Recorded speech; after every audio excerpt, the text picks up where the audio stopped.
할렐루야. 우리 엄마 한 번만 더 부릅니다. 찬송하세 찬송하세 주님 나를 구하셨네. 찬송하세 찬송하세 주가 구원하셨네. 아멘. 하나님 말씀 구약성경 신명기 8장, 창세기, 출애굽기, 레위기, 민수기 다음에 신명기 8장 1절부터 4절까지, 신명기 8장 1절부터 4절 말씀입니다. 제가 1절, 여러분들이 다 같이 2절, 내가 오늘 명하는 모든 명령을 너희는 지켜 행하라. 그리하면 너희가 살고 번성하고 여호와께서 너희의 조상들에게 맹세하신 땅에 들어가서 그것을 차지하리라. 2절 다 같이.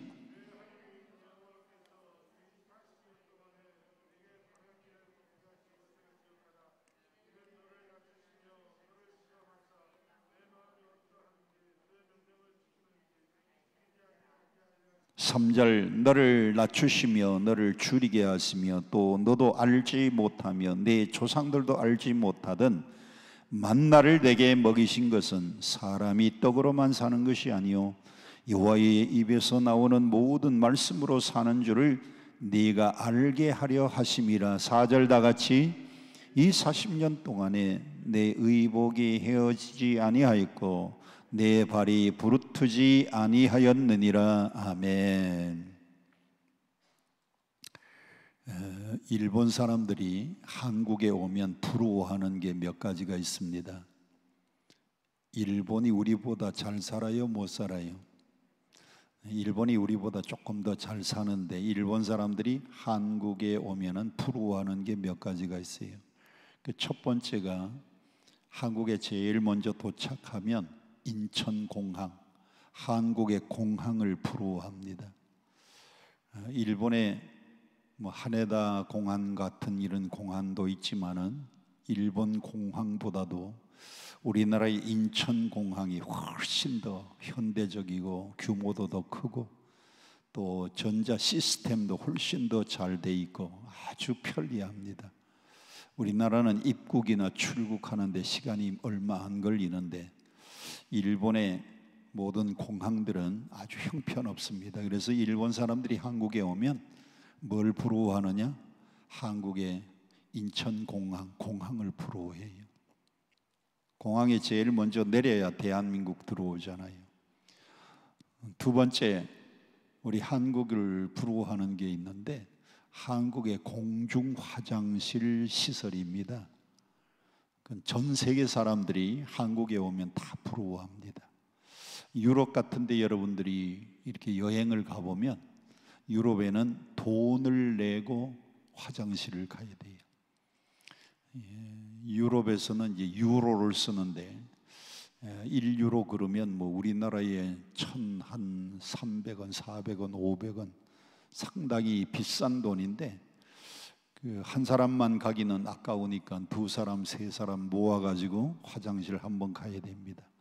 근데 가보면 참 지저분해요. 돈 내고 들어가는데도 지저분한데 우리 대한민국의 휴게실이나 어디든지 화장실 가면 기도원의 화장실도 마찬가지고 그 사람들은 이불 가지고 와서 잠자도 될 정도로 깨끗해요. 우리 한국 들어오면 일본 사람들이 공중 화장실 참 부러워합니다. 세 번째로 일본 사람들이 한국에 오면 또 부러워하는 게 있어요. 그게 뭔가 하면 인터넷망입니다. 인터넷망. 이 인터넷망이, 대한민국은 광 케이블이 전국 방방곡곡에 다 깔려 있어가지고 여러분들이 여기서도 전화가 잘 되고 문자가 잘 되고 사진 찍어서 전송도 잘 되고 대한민국 구석구석 인터넷망이 얼마나 많이 깔려 있는지 몰라요. 미국 같은 데 가면 답답합니다. 컴퓨터 써서 인터넷 하려고 그러면 얼마나 느린지 모릅니다. 미국은 워낙 땅이 넓으니까 그렇기도 하고 또 일본도 우리보다 조금 더 땅이 크긴 하지만 대한민국 같이 이렇게 인터넷망이 잘 깔려 있는 데가 없어요. 전 세계에서 인터넷망이 제일 잘 깔려 있는 나라가 대한민국입니다. 할렐루야. 또 일본 사람들이 한국에 들어오면 한국에 부러워하는 게 있어요. 뭐다 하면 여자 골프.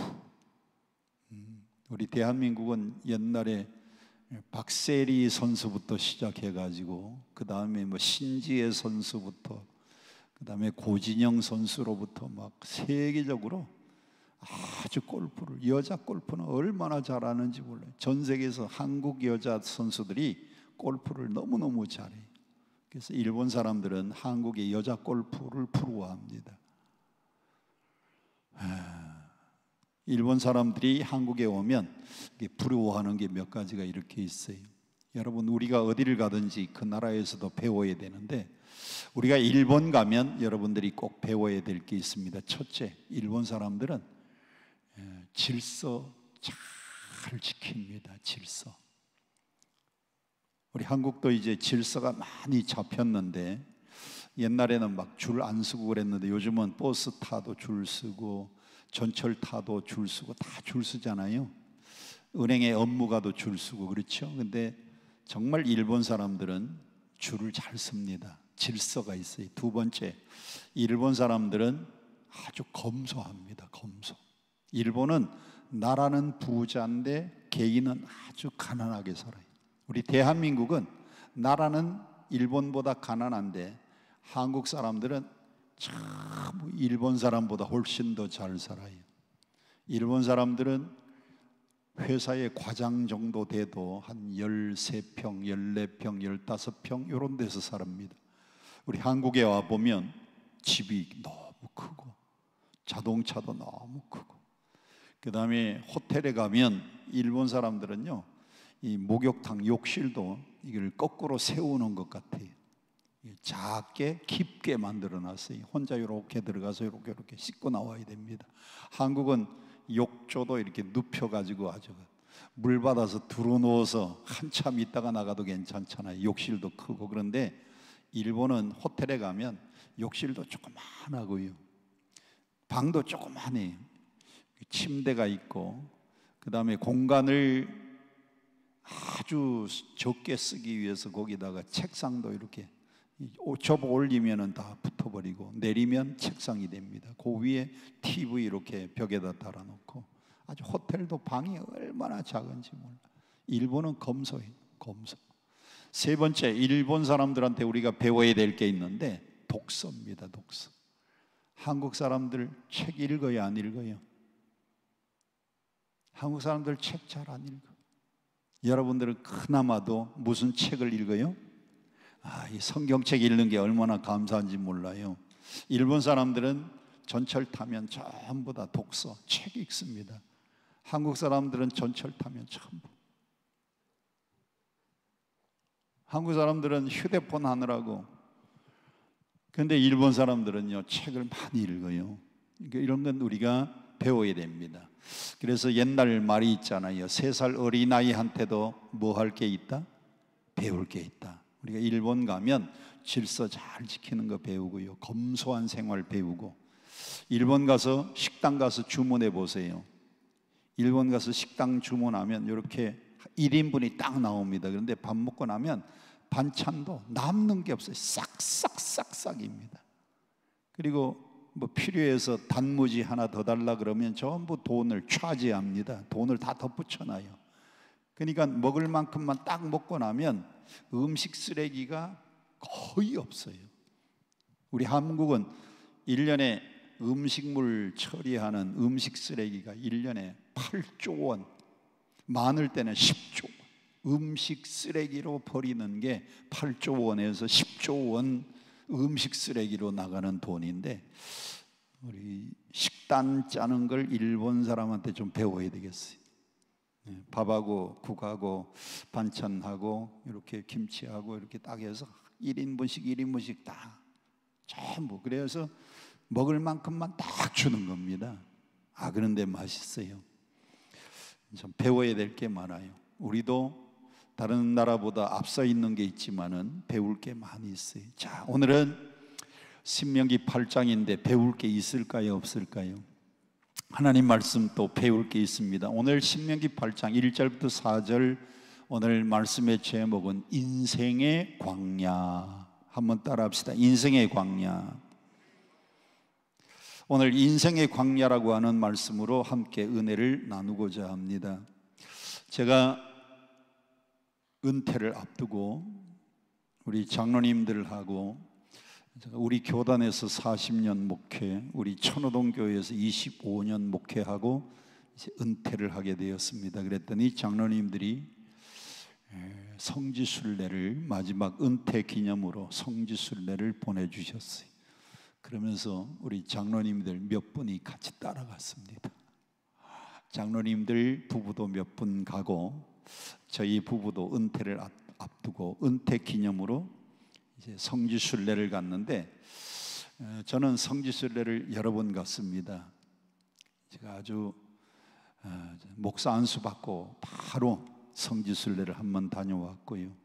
그 다음에 교회에서 안식년 줄 때 또 성지순례를 다녀왔는데 이제 마지막 성지순례니까 그냥 단순하게 예루살렘에 들어가서 그냥 구경하고 오는 게 아니고 이스라엘 백성들이 출애굽해서 이집트로부터 출발해가지고 쭉 광야를 40년 지나고 난 다음에 요단강 건너서 가나안 땅 들어갔는데 그 광야에서 좀 체험을 하고 싶어가지고 여행사에다가 특별 부탁을 했습니다. 우리 일행 일정 중에 광야에서 하룻밤 잠잘 수 있도록, 광야에서 하룻밤 잠도 자고 광야를 좀 걸을 수 있도록 일정을 넣어달라 그랬더니 일정이 그렇게 짜여져 있었습니다. 그래서 아침 먹고 난 다음에 하룻길을 광야를 걸었어요. 이스라엘 광야를 걸어보니까 세 가지가 없습니다. 첫 번째, 이스라엘의 광야는 뭐만 있느냐? 끝없이 사막으로 되어 있는 곳이 이스라엘의 그 광야인데 그 광야는 첫째 뭐가 없느냐? 물이 없습니다. 물. 낮에는 얼마나 뜨거운지 태양이 내려쬐 있는데 태양도 뜨거운 데다가 모래가 달아 올라가지고 모래에서 밑에서도 또 열이 올라오는데 위에서는 태양이 내려쬐이지요. 위에 밑에서는 모래가 뜨겁게 달구어져 가지고 위에 팍팍 그냥 열기가 찌는데 거기는 물이 없어요. 물이. 우리 일행들이 이런 물통을 가져갔는데 조금 반나절 걷다가 보니까 다 먹었어요. 다들 물이 다 떨어졌어요. 광야는 첫째 뭐가 없다? 물이 없어요. 두 번째, 광야를 걸어보니까요 평지 걷는 것보다 훨씬 더 힘들어요. 모래길 발은 푹푹 빠집니다. 먼지는 풀풀 납니다. 그리고 다시 한 발자국 옮기려고 하면 평지길 걷는 거는 얼마나 가벼운지 이 모래길을 걷는 것이 너무너무 힘들었는데, 그런데 물이 없으니까 두 번째 뭐가 없느냐? 나무가 없고 풀 한 폭이 없어요.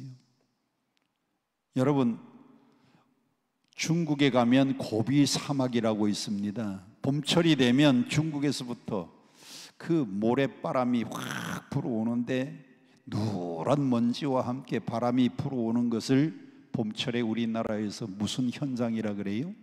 황사현상이라 그러는데 그 황사현상이 어디서부터 시작되는가 하면 중국의 고비 사막이라고 있습니다. 내몽골 바로 밑에서 고비 사막이 있는데 그 사막은 물이 없으니까 뭐가 없느냐? 나무가 없고 풀이 없어요. 그러니까 전부 모래. 여러분, 비가 오는 거 감사해야 됩니다.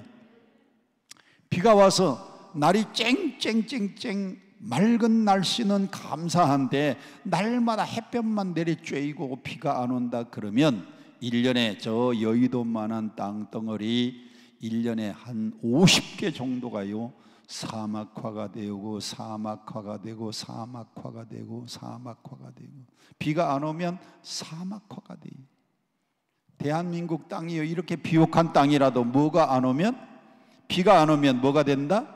사막이 되는 겁니다. 그래서 물이 없으니까 나무 한 그루 풀 한 폭이 없고 그래서 모래만 있는 겁니다. 세 번째, 거기는 뭐가 없느냐? 먹을 만한 양식이 하나도 없어요. 나무가 있으면 무슨 열매라도, 풀이 있으면 먹을 수 있는 뭐 풀이라도. 그런데 이 광야길을 한나절 걸어보니까 물이 없습니다. 나무가 없습니다. 풀 한 포기도 없습니다. 그리고 양식이 없습니다. 한나절 걷고 난 다음에 너무너무 힘들었어요.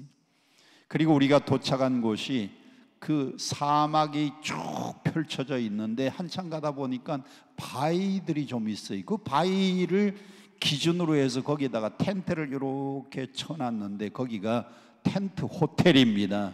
우리 일행이 거기서 하룻밤을 자고 간다는 거예요.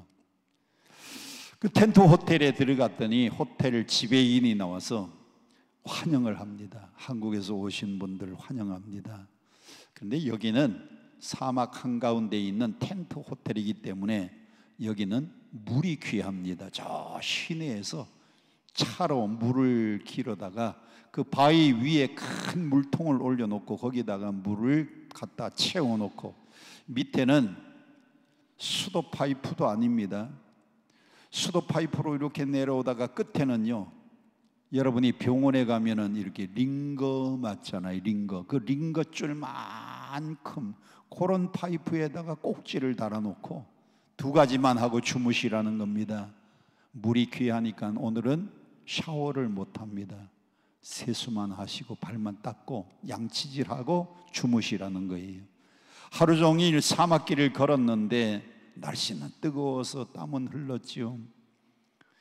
그리고 하루 종일 피곤한데 샤워를 하고 좀 잤으면 좋겠는데 양치질하고 그리고 손 닦고 세수만 하고 겨우 텐트 호텔의 침대에 누웠습니다. 밑에는 모래바닥이고요, 위에는 텐트에 침대를 깔아놨어요. 야, 하룻밤 거기서 생활을 하는데도 얼마나 불편했던지 몰라요. 그런데 저희들은 하루길, 한나절 길 걷고 하룻밤을 광야에서 잠을 잤는데 이스라엘 백성들은 그 길을 몇 년을 걸었는가 하면 4개월도 아닙니다. 4년도 아닙니다. 이스라엘 백성들은 그 길을 몇 년 동안 걸었다?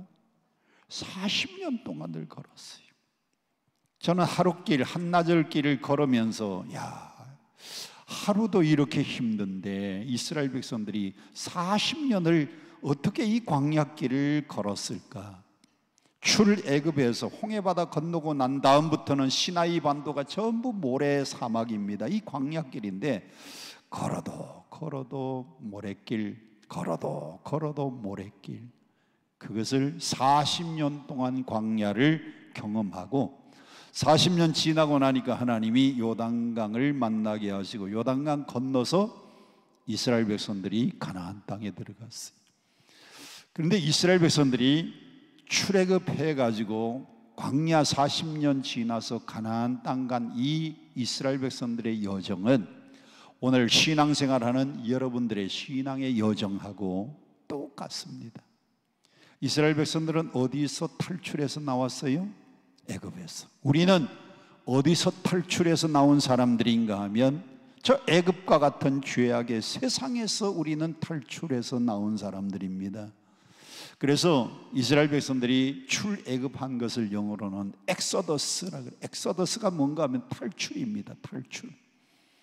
이스라엘 백성들은 애굽에서 탈출했고 우리는 저 애굽과 같은 세상에서 우리는 탈출한 사람들입니다.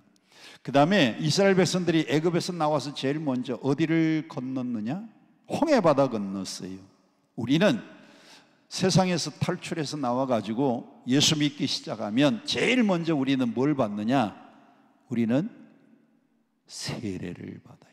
그런데 고린도전서 10장에 보면 우리가 세례 받는 것하고 이스라엘 백성들이 홍해바다를 건넌 것하고는 영적으로 같다라고 설명을 합니다. 고린도전서 10장 한번 보십시다. 고린도전서 10장 한번 보겠습니다.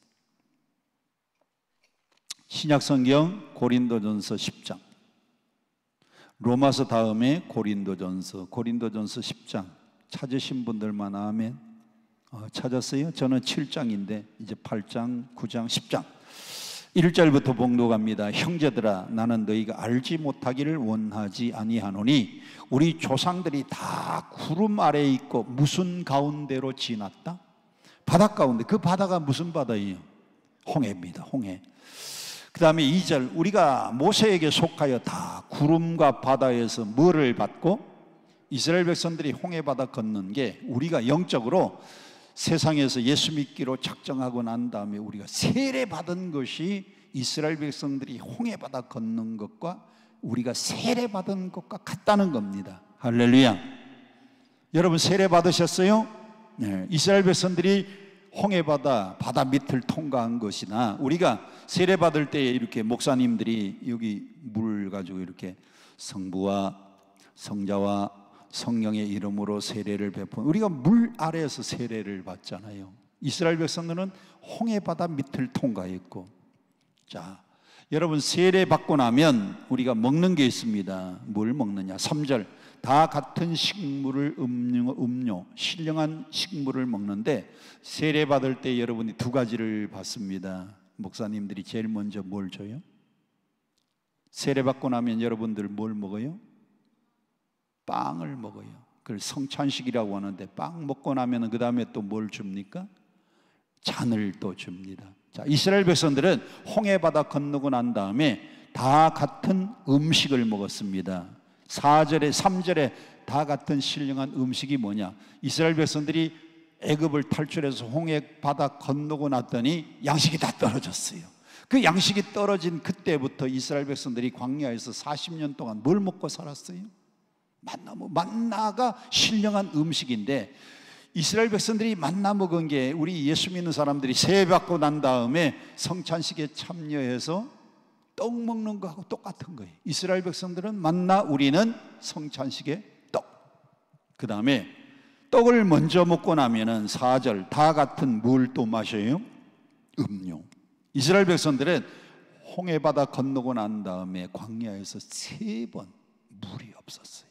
3번 물 때문에 고생했는데 마라 땅에서 물이 있기는 있는데 쓴 물만 있어가지고 먹지를 못하는 겁니다. 성서학자들이 그게 중동의 석유였답니다. 석유, 쓴 물. 그런데 그 쓴 물을 단물로 바꿔가지고 나중에 먹었잖아요. 그 다음에 마라 땅에 와가지고 쓴 물 단물로 바꿔서 먹고, 그 다음에는 신광야 가데스에 왔을 때 물이 없었어요. 근데 반석을 쳤더니 생수가 터져 나왔어요. 그래서 물을 먹었어요.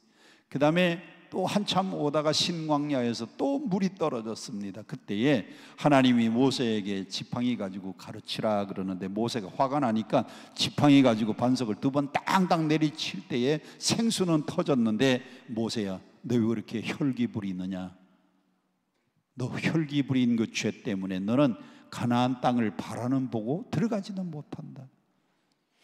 이스라엘 백성들이 반석을 통해서 물을 먹었는데 우리는 세례받고 나면 성만찬, 떡 먹고 난 다음에는 신령한 음료, 예수님의 십자가의 보혈을 상징하는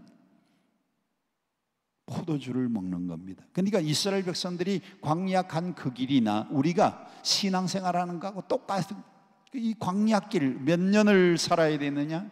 40년. 40년 광야길을 가다가 마지막에는 무슨 강을 건너야 가나안 갑니까? 요단강을 건너야 가나안 들어가는데, 여러분은 요단강이 어디냐? 하나님이 우리를 부르시는 그날이 요단강 건너는 날입니다. 저는 목회하다 보니까 장례식을 많이 집례했어요. 88세 된 우리 권사님 돌아가셨다고, 95세 된 우리 권사님 돌아가셨다고 연락 옵니다. 가보면 어제 교회 왔던 분인데 돌아가셨어요. 가면 찬송 부릅니다. 며칠 후 무슨 강 건너가 만나리? 요단강. 이스라엘 백성들이 요단강 건너서 가나안 갔는데 우리는 죽음의 요단강을 건너서 가나안 땅에 들어가는데, 이스라엘 백성들은 가나안 땅, 우리는 영적인 가나안 땅, 영원한 천국. 그래서 이 이스라엘 백성들이 애굽에서부터 출발해서 광야 40년 지나서 그리고 요단강 건너서 가나안 땅 들어가는 게 우리 신앙의 여정이에요. 신앙의 여정. 신앙의 여정인데 그 가운데 있을 수 있는 모든 일을 잘 써놓은 책이 한 권이 있는데 그게 철로역정입니다. 철로역정. 여러분 철로역정 꼭 한 번씩 사서 읽어보세요. 그 철로역정이 번역판이 한 10종류가 있는데 그 중에 여성삼 목사 번역한 철로역정이 있어요.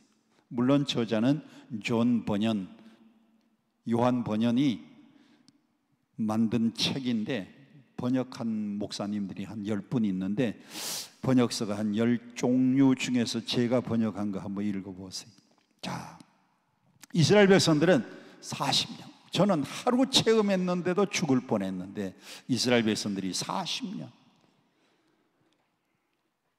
세 가지가 없다 그랬습니다. 물 없고, 두 번째 나무 한 그루 풀 한 폭이 없고, 세 번째 먹을 만한 먹거리, 양식이 하나도 없는 데가 광야입니다. 그런데 하나님은 이스라엘 백성들을 출애굽하고 홍해바다 건넜으면 바로 가나안 땅으로 보내시지 왜 광야에서 40년을 통과시키게 만들었느냐.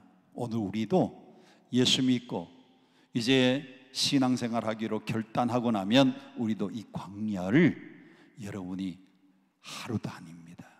3개월, 4개월도 아닙니다. 4년도 아닙니다. 우리도 이 광야와 같은 이 세상을 죽는 날까지 여러분들이 신앙의 훈련을 해야 되는 장소가 광야예요.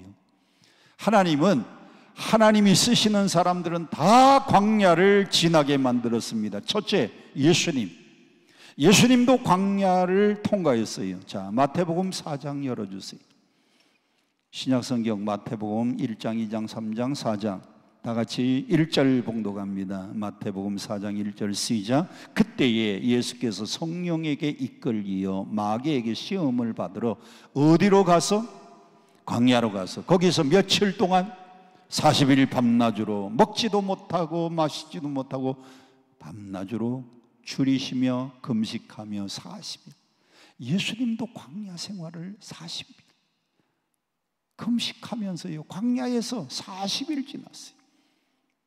그때 사단이 와가지고 유혹하잖아요. 너 배고프지? 돌 가지고 떡 만들어 먹어라. 너 하나님 아들이 아니냐? 저 성전 꼭대기에 올라가서 탁 뛰어내리면 하나님이 사뿐하게 너를 받아줄 거다. 야, 네가 나한테 한 번만 절하면 천하 만국을 다스리는 권세를 주겠다. 그런데 광야를 잘 통과하신 예수님은 사단아 물러가라. 사람이 떡으로만 살 게 아니다.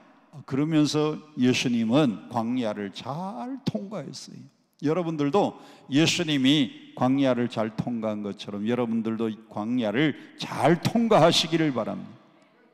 모세도 광야를 통과했어요. 자, 출애굽기를 보십시다. 창세기 다음에 출애굽기 2장을 함께 보겠습니다. 출애굽기 2장. 창세기 다음에 두 번째 책 출애굽기 몇 장? 2장. 찾으셨어요? 아이고, 저는 이제 13장, 이제 9장, 6장, 출애굽기 4장, 자, 2장. 출애굽기 2장 15절 함께 보겠습니다. 출애굽기 2장 15절 시작. 바로가 이 일을 듣고 모세를 죽이고자 하여 찾는지라. 모세가 바로의 낯을 피하여 무슨 땅? 미디안 땅. 거기가 미디안 광야입니다. 미디안 광야. 거기가 미디안 광야예요. 미디안 광야에 가서 거기는 나무 한 그루 없어요. 풀 한 폭이 없어요. 그저 떨기나무라고 있는데 그게 바짝 말라서 살았는지 죽었는지 구별이 잘 안 되는 그런 떨기나무들만 조금 있는 호렙산 기슭의 미디안 광야에서 모세가 몇 년 살았어요? 모세가 광야에서 몇 년 살았어요? 모세가 120살 살았는데 애굽 궁궐에서 몇 년? 40년. 광야에서 몇 년? 40년. 그리고 난 다음에 이스라엘 백성들을 인도하는 영도자로 40년. 모세가 40년. 모세 일생이 120년인데 3구분이 됩니다. 바로 임금의 딸 공주의 아들로서 40년 궁궐 생활했어요. 애굽의 궁궐에서 화천란하게 살던 모세가 사람 하나 때려 죽이고 미디안 광야에 가서 얼마나 불편했겠어요. 저는 하루 체험했는데도 너무 힘들었는데 모세가 40년을 미디안 광야에서 잘 살았어요. 미디안 광야에서 훈련을 잘 받고 나니까 그 다음에 하나님이 이스라엘 백성들의 지도자로, 영도자로 모세를 40년 동안 백성을 잘 이끌도록 쓰셨잖아요. 다윗, 이스라엘 백성들이 제일 존경하는 왕이 다윗입니다. 우리나라 사람들은 세종대왕을 제일 존경하는데 이스라엘 백성들은 다윗을 존경해요. 그래서 이스라엘의 국기는 다윗의 별입니다. 다윗의 별. 여러분이 그리는 별하고 다윗의 별이 달라요. 자, 여러분 이렇게 손 좀 내밀어 봐요. 자, 별 좀 그려봐요. 별 그려봐요. 별. 그건 오각형 별입니다. 그런데 다윗의 별은 육각형 별이에요. 삼각형에다가 역삼각형을 엎어 놓아 가지고 이게 육각형 별이 다윗의 별입니다. 이스라엘 국기는 하얀 바탕에다가 파란 것으로 다윗의 별, 육각형 별, 그리고 위에 파란 줄, 아래 파란 줄, 이게 이스라엘 국기인데 이스라엘 백성들이 그렇게 존경하는 다윗도 어디에서 살았느냐? 광야에서. 몇 년 살았느냐? 10년. 왜 다윗이 광야에서 살게 되었는가 하면 이스라엘의 첫 번째 왕이 누굽니까? 이스라엘 첫 번째 왕 사울이에요. 사울이 통치하고 있을 때 어디가 쳐들어왔어요? 블레셋. 블레셋이 쳐들어올 때에 블레셋의 최고의 장소는 키가 3m 가까이 되는 큰, 성경에서 키가 제일 큰 장수가 누구예요? 골리앗. 성경에서 키가 제일 작은 사람은 삭개오. 성경에서 키가 제일 큰 사람은 골리앗. 골리앗을 앞장 세워가지고 블레셋이 쳐들어왔는데, 야, 이스라엘 백성들아, 너희 중에 한 사람 대표 뽑아가지고 내보내라. 나와 함께 싸우자. 내가 이기면 너희가 우리 종이 되고 내가 지면 우리가 너희의 종이 되겠다. 그런데 사울 왕도 벌벌 떨고요. 다윗의 형들이 엘리압이나 다윗의 형들이 셋이 군대에 나가 있었는데 그 형들도 벌벌 떨고 골리앗 앞에 아무도 대항하는 사람이 없이 벌벌 떨고 있는 겁니다. 다윗이 그 광경을 보니 참 속이 터졌어요. 하나님의 이름을 모독하는 저 골리앗 장군을 가만히 둘 수가 없는 겁니다. 임금님, 제가 나가서 싸우겠습니다. 아유, 너같이 조그만 아이가 그런 장수고, 어렸을 때부터 장수고, 너는 소년이다. 안 된다. 아닙니다. 제가 우리 아버지 이새의 양을 칠 때에 곰이 나타나든지 사자가 나타나면 내가 물매로 곰도 물리치고 사자도 물리쳤는데 골리앗 문제 없습니다. 나가겠습니다. 야, 그러면 그냥 나가면 안 되겠고 내 칼하고 내 갑옷을 입고 나가라. 사울 임금의 갑옷 입고 사울 임금의 칼을 들어보니까요, 불편해서 싸울 수가 없어요. 다윗은 다 내려놓았습니다. 그리고 딱 하나 들고 나갑니다. 뭐 들고 나가요? 물매. 시냇가에 가서 맨들맨들한 매끈매끈한 돌 5개 주워다가 주머니에 넣고 물매 가지고 나갑니다. 골리앗 장군을 향해서, 야, 너는 칼과 창과 단창으로 내게 오거니와 나는 살아계신 만군의 여호와 하나님의 이름으로 내게 나가노라. 할렐루야. 그리고 물매 하나 딱 걸어가지고요, 빙글빙글 돌리다가 딱 던지니까 골리앗 장군의 이마의 정중앙에 딱 박혔어요. 골리앗이 쓰러졌습니다. 다윗이 이겼습니다. 그래서 싸움이 안 되는 걸 다윗과 골리앗의 싸움이라 그러잖아요. 그런데 결과는 다윗이 이겼어요. 그때부터 여인들이 노래합니다. 사울이 죽인 자는 천천, 다윗이 죽인 자는 만만. 사울이 임금이요, 다윗을 보고 시기하고 질투합니다. 왜? 백성들의 마음이 자기에게서 떠나서 다윗에게로 자꾸 옮겨가니까. 이걸 뭐라고 하느냐? 비교의식이라 그래요. 여러분, 비교의식 가지고 인생을 살면 피해의식이 옵니다. 저 사람은 40평 아파트 사는데 나는 20평짜리야. 아이고, 우리 집은 너무 작아. 저 집은 3000cc 자동차를 타는데 우리 집은 1800cc 자동차를 타. 비교하니까 내가 초라해 보여. 아이고, 쟤는 얼굴이 예쁜데 나는 왜 이렇게 생기다가 말았는가? 비교의식에서 피해의식이 생깁니다. 여러분은 절대로 비교의식 가지고 살지 말고, 우리 예수 믿는 사람은 비교의식으로 살아서는 안 되고, 무슨 의식으로 살아야 되느냐? 창조의식으로 살아야 돼요. 하나님이 나를 뭐 하셨다? 창조하셨다. 하나님이 나를 창조했으니까 얼마나 잘 만드셨어요. 왜? 작품을 만드신 그분이 훌륭하시면 내가 훌륭한 거예요. 내가 영국 가서 대영 제국의 박물관에 가봤는데, 이 세모 그려놓고 네모 그려놓고 동그란 걸 그려놨는데 너무너무 훌륭한 작품이래. 내가 보니까 유치원 아이들이 그려도 그 정도는 그릴 것 같은데, 그런데 그 밑에 보니까 작가 이름이 있는데, 작가 피카소. 야, 피카소 이름을 보니까요, 야, 잘 그리긴 잘 그렸나 보다. 그런데 하나님이 여러분을 이렇게 만들어 놓고 밑에다가 작가 이름을 여기다가 붙여주셨는데, 하나님. 여러분은 누가 만드셨어요? 하나님이 만드셔서 어마어마한 천지 만물을 창조하시고 지금도 운행하시는 그분이 여러분을 만드셔서 작가 하나님, 하나님의 작품이니까 이게 얼마나 위대한 걸작품인지 몰라요. 할렐루야. 여러분은 비교의식 가지고 살지 말고 무슨 의식? 창조의식. 이 말을 듣고 집에 가가지고, 아이고, 앞집에 남편은 한 달에 1,000만 원씩 벌어 온다는데 우리 남편은 한 달에 200만 원도 안 되는 이 돈 가지고 어떻게 살라고? 비교하면은요, 여러분들이 비교의식에 빠지면은요, 피해의식이 생깁니다. 사울이 다윗하고 비교가 됩니까? 다윗은 목동이에요. 자기는 왕입니다.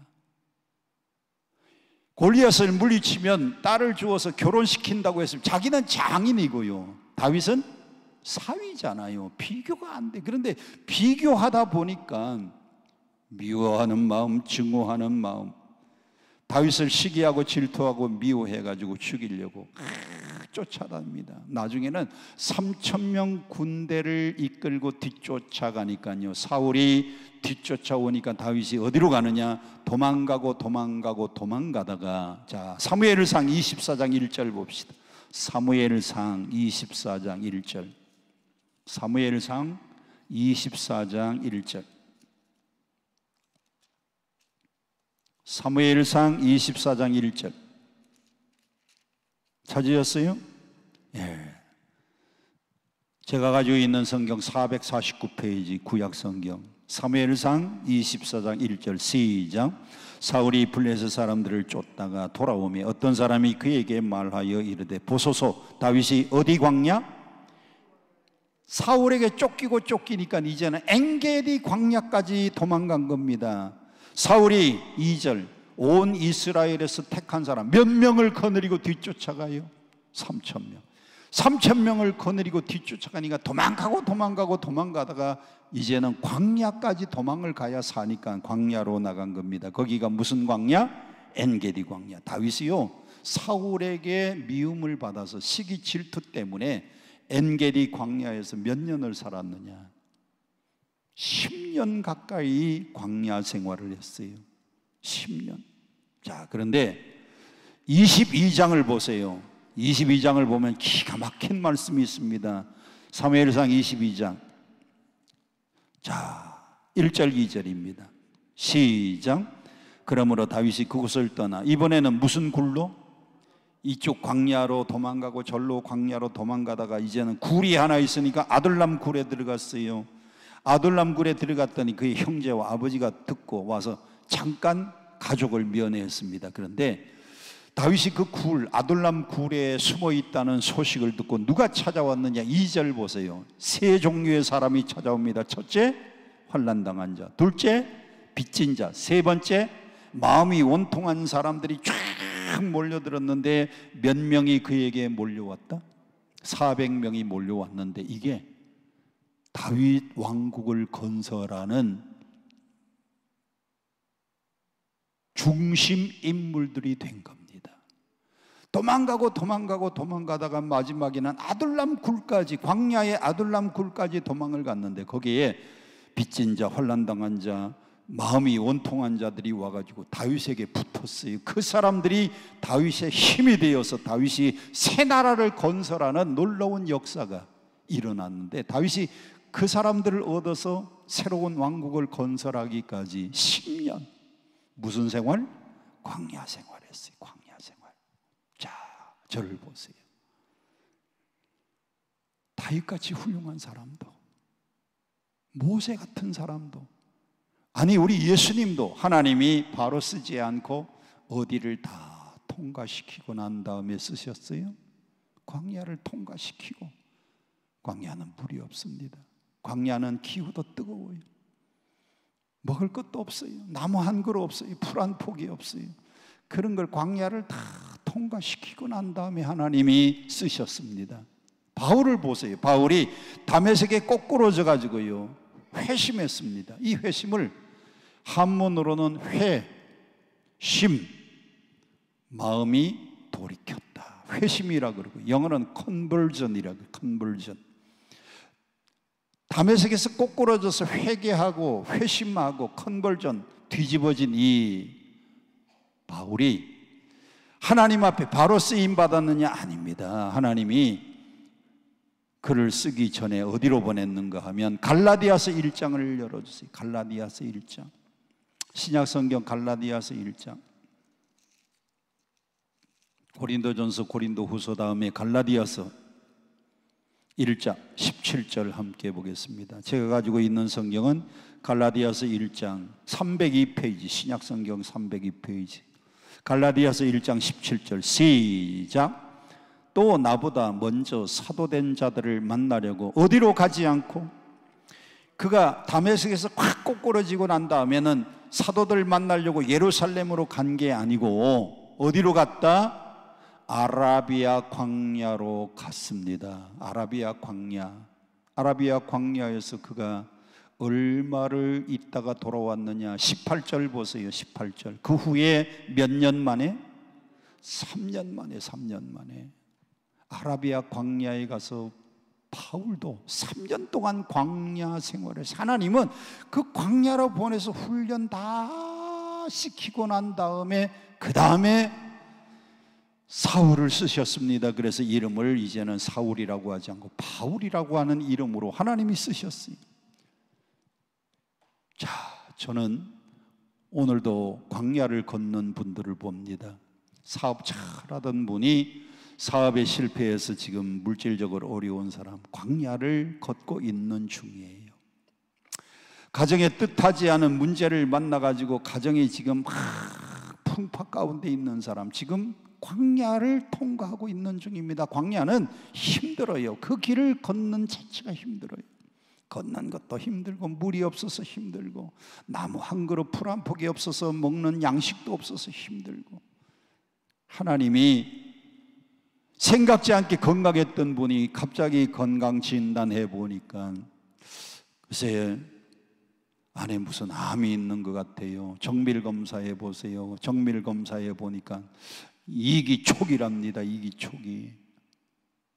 제 가까운 친구 목사님도 대장암 2기 초기가 발견되었어요. 얼마 동안 고생하다가 그냥 나보다 한 살 미친데 먼저 갔어요. 아니, 건강했던 사람이 갑자기 질병의 광야를 지금 지나는 것. 병을 만났든지, 어려운 사업의 실패를 만났든지, 인생의 어려운 풍랑을 만났든지, 하나님이 여러분을 쓰시려고요, 다 사람마다 출애굽시켰으면 바로 가나안 좀 들어보내시지, 다 광야길을 걷게. 저도 지금 광야를 걷고 있고요, 여러분들도 다 지금 어디를 통과하고 있어요? 다 광야를 통과하고 있어요. 자, 이 광야를 왜 하나님이 그러면 걷게 하시느냐? 이유가 있습니다. 광야를 통과시키는 이유, 첫째, 내 힘으로 살 수 없다. 이스라엘 백성들이 광야를 갑니다. 나무 한 그루 없고 풀 한 폭이 없고 양식이 없어요. 그러니까 하나님이 양식이 없으니까 뭘 내려주셨어요? 내가 농사지어서 내 힘으로 살 수 있어요? 거기 내 힘으로 농사짓고 물대고 내 힘으로 지금 모내기 하고 거기에 물대고 곡식 키워서 심어가지고 물 주고 돼요, 안 돼요? 여러분, 한 평짜리 요만한 거 텃밭에 여러분들이 그 무슨 농사라 그래요? 이렇게 텃밭 농사 그걸 해봐도, 텃밭 농사 해봐도 얘가 왜 나를 이렇게 좋아해? 여러분, 텃밭 해도요, 비가 안 오면 물 줘야 돼요. 요즘같이 이렇게 비가 오니까 아이고, 물 안 줘서 좋겠네. 아이고, 목사님 말도 마세요. 비 한 번 오면 그 다음에 가보면 그냥 뭐가 한득 자라났어. 풀이 또 잔뜩 자라났어. 이야, 이게 내 힘으로 못 살아요. 내 힘으로 못 살아. 이거 내 힘으로 못 쫓아내. 여러분, 광야를 살아보면 내 힘으로 안 돼요. 그러면 누가 지금 나를 인도하고 계신 거예요? 하나님이에요. 하나님이 여러분의 인생을 지금 인도하고 계십니다. 그래서 광야를 지나면서 내 힘으로 못 사는구나. 하나님이 나를 인도하시는구나. 그런데 이스라엘 백성들이 광야 40년 동안 낮에는 무슨 기둥? 불기둥, 구름기둥. 낮에는 구름, 밤에는 무슨 기둥? 불기둥인데, 여러분 잘 보세요. 광야는 정말 뜨거워요. 낮에는 막 햇볕이 뜨거워. 그런데 구름기둥으로 이렇게 가리워 주시니까 이스라엘 백성들이 장정만 60만 명이니까 구름기둥이 60만 명 덮을 정도로만 이렇게 구름기둥으로 인도하는데, 이거 너무 천천히 가. 너무 천천히. 에이, 내가 좀 빨리 가야지. 가나안 빨리 가야지. 근데 구름 기둥은 저 뒤에 있고요, 나머지는 전부 구름 따라서 갑니다. 나는 앞서서 가다가 보니까 뭐가 뜨거워요? 태양이 너무 뜨거워요. 하나님이 인도하는 속도보다도 내가 먼저 가면, 하나님 말씀보다도 내가 앞서가면 살 수 없어요. 그런데 이 구름 기둥이 이스라엘 백성들 60만 명을 인도해 가니까 거기는 노인도 있고 노약자도 있고 병든 사람도 있잖아요. 그러니까 이 구름 기둥이 60만 명이 이동할 만큼 가는데, 아이고, 나는 너무 힘들어. 나는 뒤에서 좀 쳐줘. 구름 기둥과 나머지 60만 명 모든 군중들이 저만큼 가는데 내가 뒤처지면 나는 또 구름 기둥의 보호를 받아요, 못 받아요? 못 받아요. 그래서 하나님이 구름 기둥으로 인도하는 속도만큼 같이 가야 됩니다. 하나님이 말씀으로 인도하면 말씀보다 앞서서도 안 되고, 하나님 말씀으로 인도할 때 말씀보다 뒤쳐서도 안 되고, 따라합시다. 말씀 따라서 하나님이 인도하는 그 속도대로 가야 돼요. 40년 동안을 하나님보다 앞선 사람 다 뜨거워 죽고요, 하나님보다도 뒤처지는 사람은 다 죽어요. 그 구름 기둥 아래 보호를 받으며 가야 되는 겁니다. 자, 먹을 게 없으니까 하나님이 먹는 것 대신에 뭘 주셨느냐? 아침에 이슬과 함께 뭐가 내려요? 만나. 그런데 이스라엘 백성들이 또 불평합니다. 만나만 먹고 어떻게 사느냐? 우리가 저 애굽에 있을 때는 마늘, 파, 부추를 먹어서 그때는 정력이 왕성했는데 지금은 만나만 먹어서 우리가 이렇게 기력이 쇠하도다. 야, 고기도 좀 달라. 그때 하나님이 해질 무렵에는 뭐가 떨어지게 만들었어요? 나르던 메추라기. 메추라기는 새입니다. 메뚜기가 아닙니다. 메추라기는 뭐라고요? 새예요. 여러분이 식당 가면 이렇게 얼룩얼룩한 조그만한 계란보다도 작은 이런 알 나오잖아요. 삶아가지고. 무슨 알? 메추리 알. 그 메추리 알을 낳는 그 새. 이 새가 저녁이면 해가 질 무렵이면 힘없이 투투투투투 떨어져요. 그러면 그 메추라기를 가져다가 구워 먹으면, 이야, 저녁에는 고기를 주시고. 그래서 성경은 이렇게 말합니다. 자, 오늘 본문 신명기 8장으로 돌아가서 신명기 8장 다 같이 함께 봉독합니다. 2절부터 3절부터 보면 3절 시작. 너를 낮추시며 너를 줄이게 하시며 또 너도 알지 못하며 네 조상들도 알지 못하던 만나를 내게 먹이신 것은 사람이 뭐로만 사는 게 아니다. 떡으로만 사는 게 아니요. 뭐로 살아야 된다? 광야에서요 구름기둥 불기둥 인도를 받은 분은 압니다. 사람이 떡으로만 사는 게 아니고 하나님의 입에서 나오는 말씀으로 살 것이니라. 하나님이 만나 주겠다 그러면 만나가 생기고요, 메추라기를 주겠다 그러면 먹을 수 있는 고기 메추라기가 나오고요, 낮에 뜨거울 때는 구름기둥으로 인도해 주시고 밤에는 추우니까 또 불기둥으로 인도해 주시고, 사람이 떡으로만 사는 게 아니에요. 이렇게 말씀을 드려도 아유 목사님 은혜 받는 것도 중요하지만 그래도 돈이 있어야 되죠. 이 세상에 돈이 있어야 살지요. 돈 아니에요. 여러분 이 세상에 있는 모든 사람들이, 우리 대한민국 사람들이요 다 하루 세 끼 다 먹고 살아요. 있는 사람도 세 끼 먹고 살고요, 없는 나도 세 끼 먹고 살고요, 있는 사람도 한 벌 옷 입고 살고요, 없는 사람도 벌거벗지 않고 지금 옷 입고 사는 겁니다.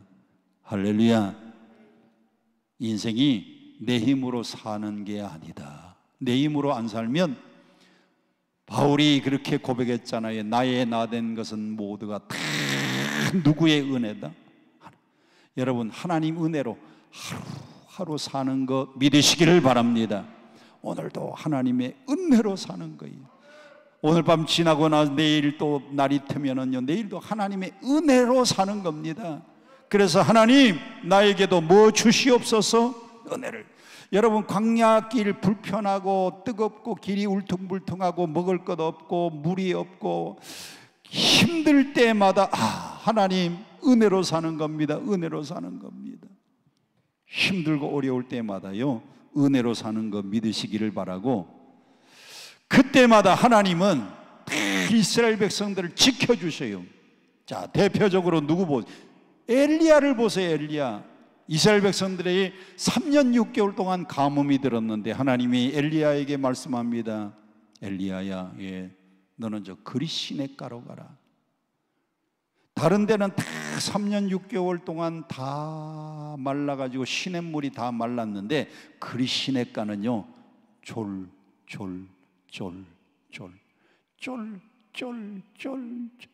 그 쫄쫄쫄쫄 흐르는 시냇물이 흐르는 그 물을 먹고 살 수 있었어요.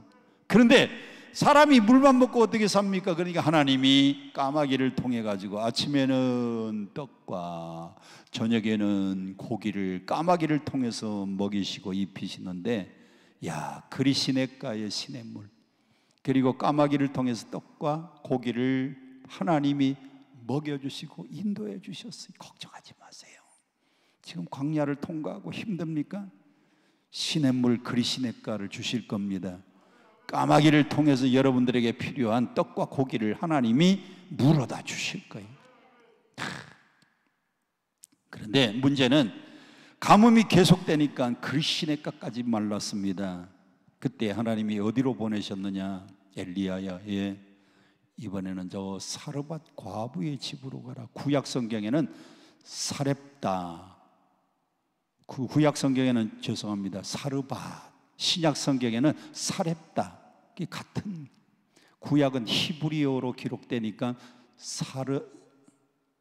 사르밧, 신약은 헬라어로 기록되니까 사렙다 과부의 집으로 보냈는데, 아니 이왕 보내려면 좀 부잣집으로 보내면 얼마나 좋아요. 그런데 제일 가난한 집, 오늘 저녁에 마지막으로 반죽해서 아들과 이 과부가 먹고 죽으려고 작정하는 그 집에 보냅니다.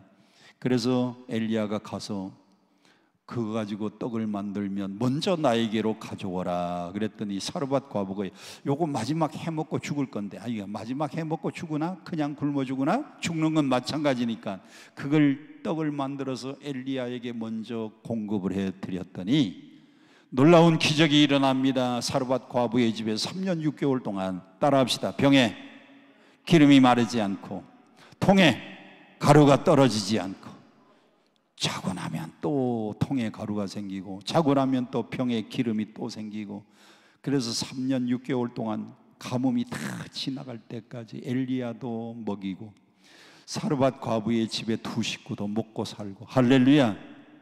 하나님이 지켜주세요. 여러분이 광야일수록 하나님이 더 지켜주세요. 사람이 떡으로만 사는 게 아니다. 믿으시면 아멘. 자, 2절 다 같이 함께 봅니다. 2절 다 같이 시작. 내 하나님 여호와께서 이 40년 동안에 내게 광야길을 걷게 하신 것을 너는 뭐하라? 기억하라. 기억하라. 여러분 신명기 읽을 때 꼭 기억해야 되는 두 단어, 하나는 기억하라는 단어이고 또 하나는 잊지 말라는 단어입니다. 자, 한번 보십시다. 11절 다 같이 보세요. 11절 시작. 내가 오늘 내게 명하는 여호와의 명령과 법도와 규례를 지키지 아니하고 내 하나님 여호와를 뭐하지 말아라? 잊어버리지 말아라. Don't forget. 잊어버리지 말라. 이 말씀하고요.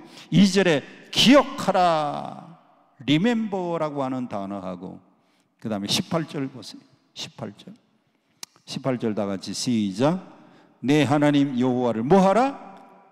기억하라. Remember, 기억하라. 그 다음에 19절. 내가 만일 내 하나님 여호와를 뭐하고? 하나님을 잊어버림. Don't forget. 잊어버리면, 하나님 잊어버리고 우상 섬기면 하나님이 재앙 주신다는 거예요. 그래서 신명기는요, 제가 여기 8장에 있는 말씀만 여러분들에게 소개했지만은 신명기 읽으면 여러분이 꼭 두 단어는 체크를 해야 됩니다. 기억하라, 잊지 말라. 자, 9장 한번 보십시다. 9장 7절 같이 한번 봅시다. 9장 7절 시작. 너는 광야에서 내 하나님 여호와를 경노하게 하던 일을 잊지 말고 뭐하라? 잊지 말아라. Don't forget. 기억하라. Remember. 신명기는요, 중요한 말씀 때마다 잊지 말아라. 뭘 잊지 말아요? 광야 40년 생활한 거 너 잊어버리지 마. 기억하라. 누구를 기억해요? 하나님이 인도하시고 먹이시고 돌보신 걸 기억하고. 여러분도요, 지금 힘들수록 하나님이 나를 인도하시는구나 기억하고요, 그 하나님을 잊지 마세요. 하나님 잊지 말고 기억하세요. 그 하나님이 엘리야를 인도하신 것처럼 이스라엘 백성들을 40년 동안 광야에서도 인도하신 그 하나님이 여러분 한 사람을 왜 인도 못하겠습니까? 왜 지켜주지 못하겠습니까? 하나님이 다 지킵니다. 하나님 다 보호하십니다. 우리가 말씀 앞서서도 안 되고 말씀에 뒤치지도 말고 말씀과 함께 주와 함께 동행하기만 하면 하나님은 40년 아니라 여러분들이 죽음의 요단강 건너서 천국 가는 날까지 여러분을 다 인도해 주실 줄 믿습니다. 다 인도해 주실 줄 믿습니다. 그저 하나님의 은혜 잊지 말고요, 하나님의 은혜 기억하시기를 축원합니다. 축원합니다. 우리 찬송 한 장 부르고 384장. 무슨 일을 만나든지 만사 형통하리라. 무슨 일을 만나든지 만사 형통하리라. 나의 갈 길 다 가도록 누가 인도하세요? 예수 인도하시니.